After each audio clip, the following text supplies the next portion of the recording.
Hello everyone, it's Patrick Bias from Go for Glory Stable. I'm the founder and managing partner of the group, and today is September 21st, 2025. This is the Racehorse video, 3-year-old and up Racehorse video. Just a reminder, please like or subscribe this videos if you like, as it helps the channel to grow. And please comment as well if you'd like. And just as a quick reminder, Go for Glory Stable is a fractional ownership group, so for racehorses. So basically, we offer a platform for people to invest in racehorses. So it's something different than other traditional investments like real estate or stocks and things like that. It's a type of investment that's unique. You can be your own owner of your own sports team, build a stable the way you want to build it, and we're just here to provide the horses and provide the platform that you can buy and sell horses that you like, and hopefully have some fun, get to the winner's circle, go to the racetrack, hang out with friends, meet new people, see the barn, see the horses in the barn, see the horses work, learn more about the game itself, and hopefully make a little money. It's a tough game, so it's a very risky game to try to make money with, but it can be done, and it just takes time. Once you learn it, and once you kind of learn how things work and everything, it's possible. It's just, to me, it's like a puzzle, and it's most fun type of thing to, every day you're trying to figure out, like, all right, how do I make my stable a little bit better? So anyway, that's the group, and so just gonna get right into it with these videos, not with the videos, with the horses, the 3-year-old and up. So let's just start going down the line. Artist Best. He was actually in the sale on tomorrow for the preferred equine, but we've talked to Rob Harmon, talked with Charlie and I. We talked, and we feel like he's actually a pretty good horse. I mean, he's not. I'm not gonna. When I say good horse, I'm not saying he's a Nola. I'm not saying he's Saddle Up, Mine Hunter. These types of horses. But for horse racing at Meadowlands every week, he's a good horse. He fits those Trackmaster 68, Trackmaster 71 levels. I mean, it only goes for 8,000, 8,500, which is not terrible, but Meadowlands pays purses for all the places, so that always helps to get a check no matter what.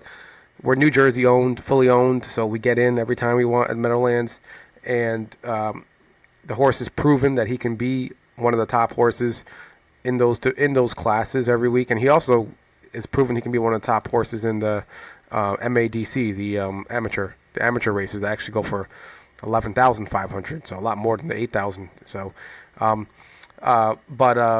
then you got different factors in those races too.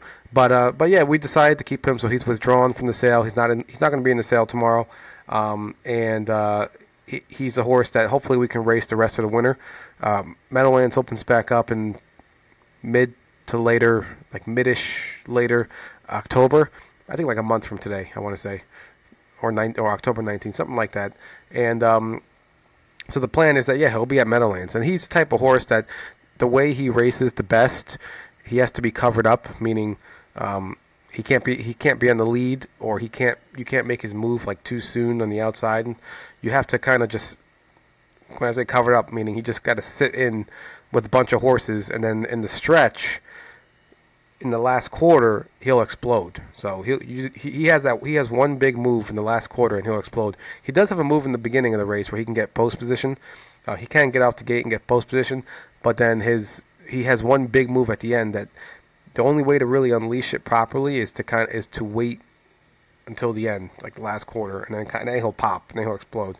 So that type of racing style is really best for Meadowlands, or mile tracks, because at Yonkers or Saratoga half-mile tracks, there's not enough room for him to do that.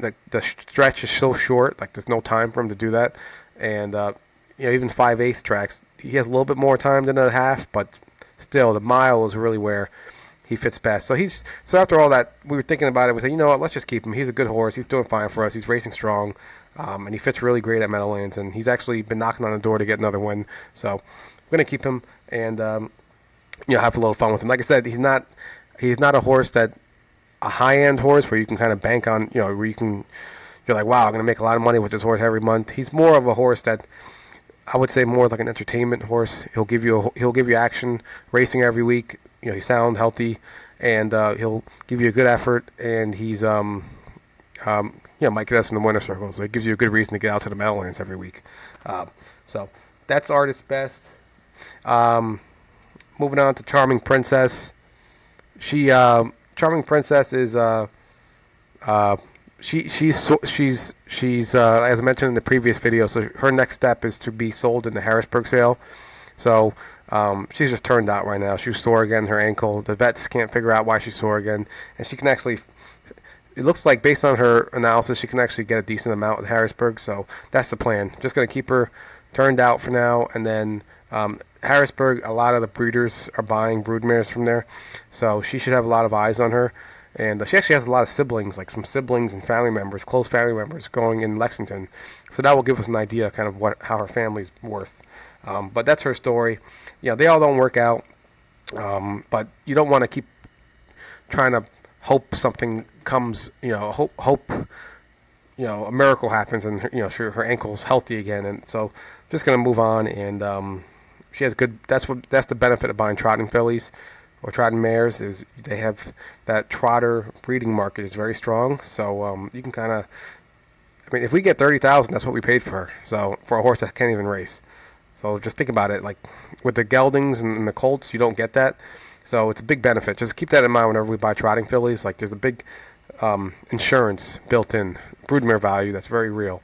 So that's Charming Princess. Drill, he's in the sale tomorrow, and we tried to race him up until the sale. He just didn't get in. We put him in at Tioga. I don't know how he didn't get in, but because you would have thought he was guaranteed to get in, but he didn't get in.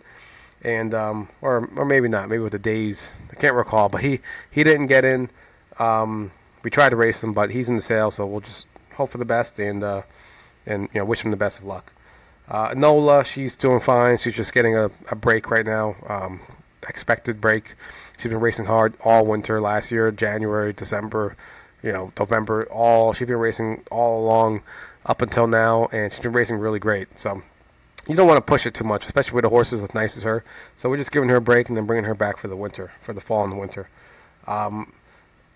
Erin's in to go on Monday, tomorrow. And she's at Saratoga. She's in a good spot. I think she has like 2 posts, I want to say. And that level is a little interesting. Like, it actually fills a couple of races in that non-winner 7,500 level. But it's interesting, the quality of horses in there. Like, sometimes it's like tough horses, very tough horses, and sometimes it's like very weak horses. So it's kind of like, it makes you wonder how they're filling this thing. But she drew a little tougher tomorrow, or her next race. And but she's actually razor sharp right now, racing really good, like better than ever. So I'm very happy with her. So she's doing good. Just Rose's luck. She didn't get in on Tuesday this past week, or Tuesday coming up. She didn't get in. So we're just gonna put her back in the box again on Thursday this coming week for that race at Yonkers. And we just need an inside post. George Brennan says she was good. After the race, said she was very good. What are you gonna do when you're sitting 8th? He went dead last. I was hoping he got off the gate and tried to get to the front like the 8-horse did, but you can't force the drivers to do things. So, but she raced great. She finished really great. She finished right there with them. She was one of the strongest finishers in the race, so she looked good.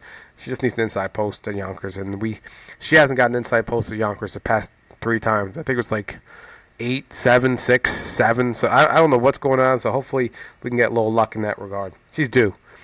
Let's go to Mine Hunter. So Mine Hunter, he had that. All the Mine Hunter owners know about the drama from Monday with that late scratch he got while he was on the track in warm-ups. Horse is fine. Horse is perfectly fine. He's just swimming this week. He got some vet work yesterday.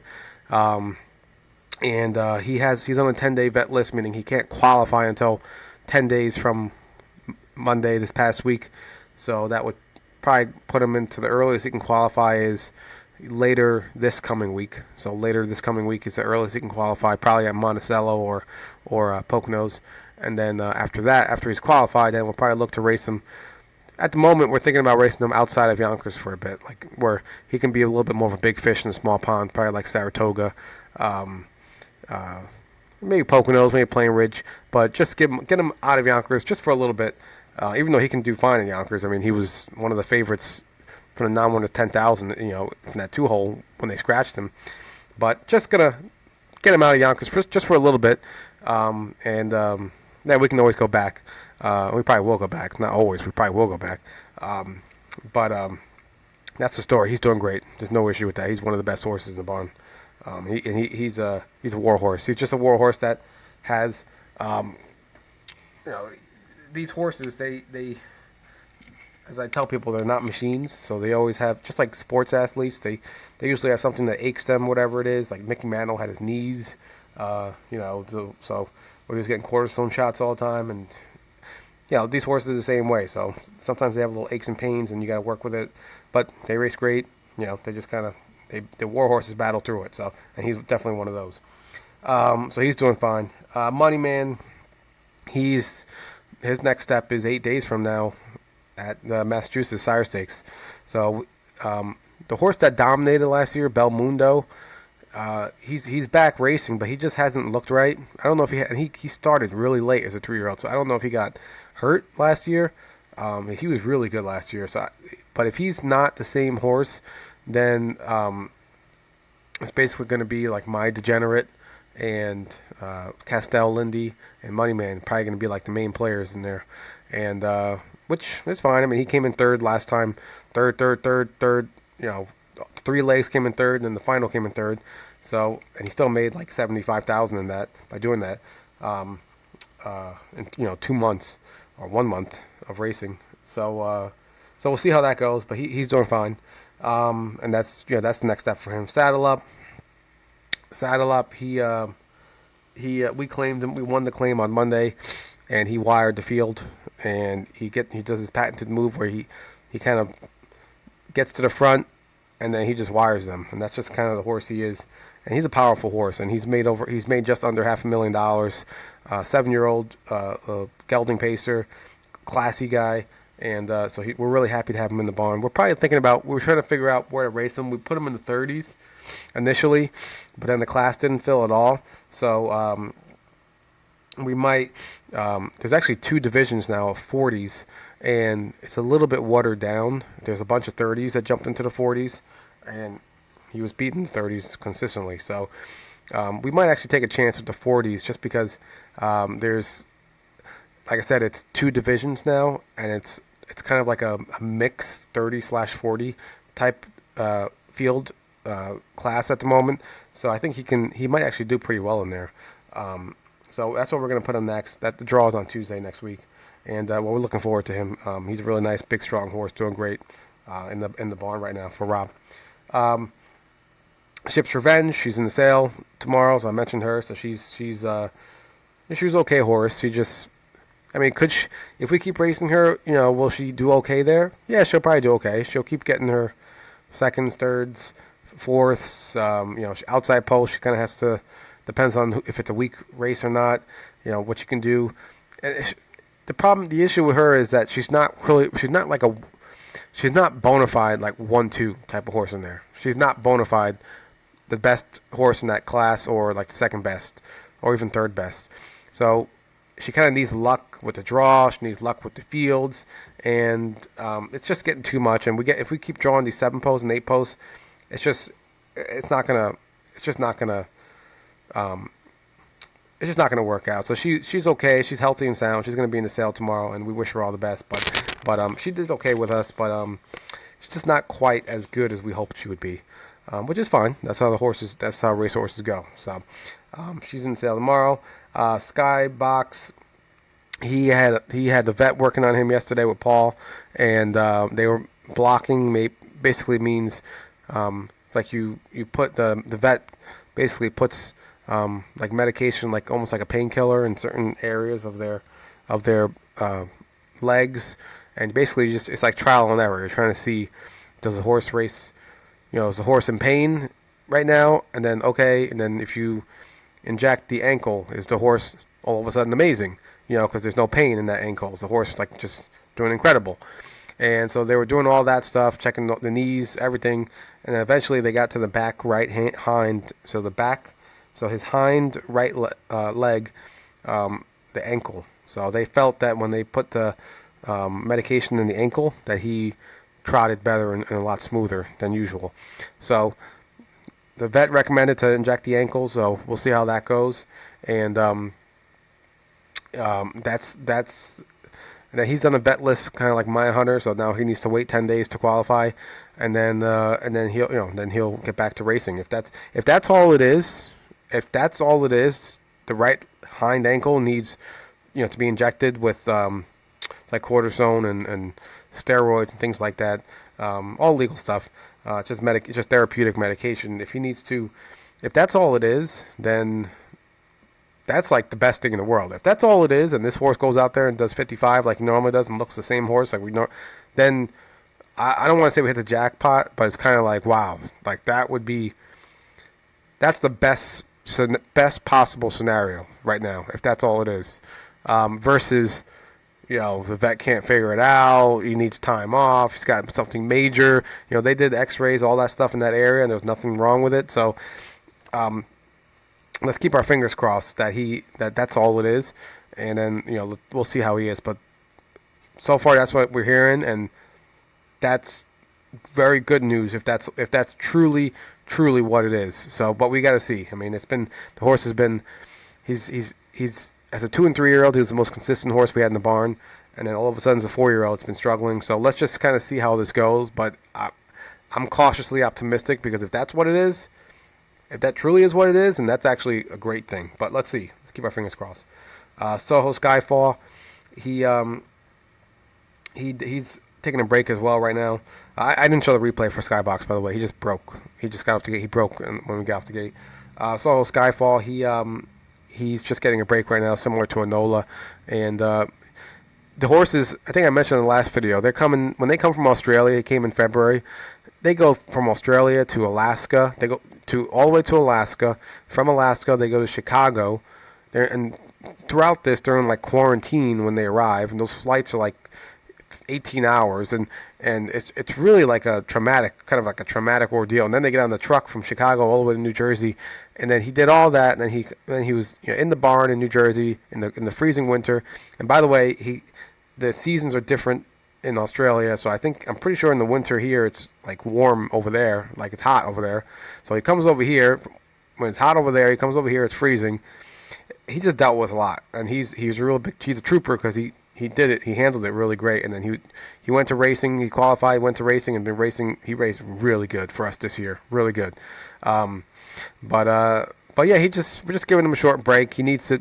Could we keep racing him? Yeah, but it's kind of like, why push? He's such a nice horse. So let's give him a short little break. He'll come back for the fall and the winter, and he's doing great. He's healthy and sound.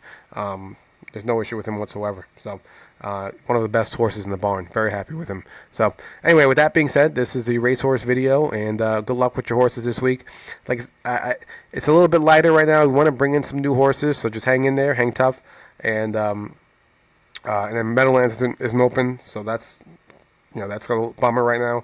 But yeah, things will start picking up, especially with the babies or the stakes racing in 8 days at Massachusetts and Plainridge. So, all right. With that being said, enjoy the week and have a good day. Thank you for watching.